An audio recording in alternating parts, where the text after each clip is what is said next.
ses doigts recommencent doucement à bouger.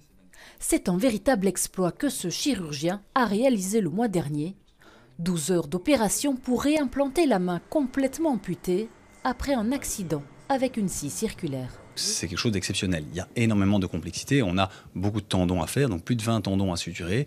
On a 2 artères à suturer, 4 veines que j'ai suturées et également des nerfs qui sont présents. Donc 3 nerfs en plus. Donc ça fait beaucoup de travail. Un cas rare, mais le résultat est impressionnant. Au fil des jours, la main de ce patient retrouve sa mobilité. Une belle victoire pour toute l'équipe.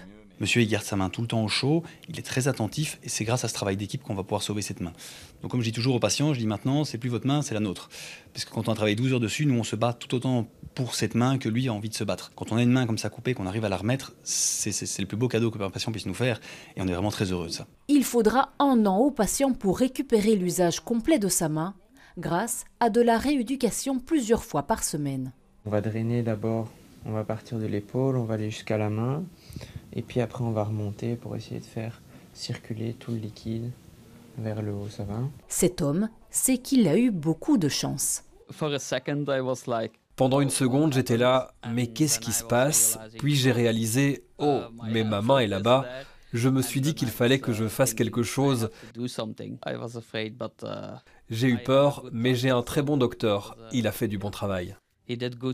Les réimplantations sont en augmentation depuis le début d'année. En 2 mois, ce chirurgien a déjà réimplanté une dizaine de doigts.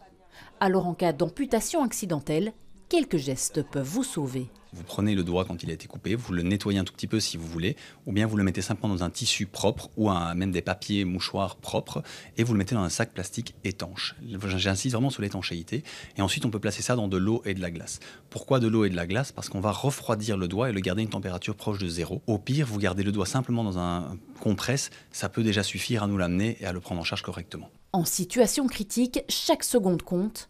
Une prise en charge rapide et ces gestes de premier secours augmentent les chances d'une bonne réimplantation.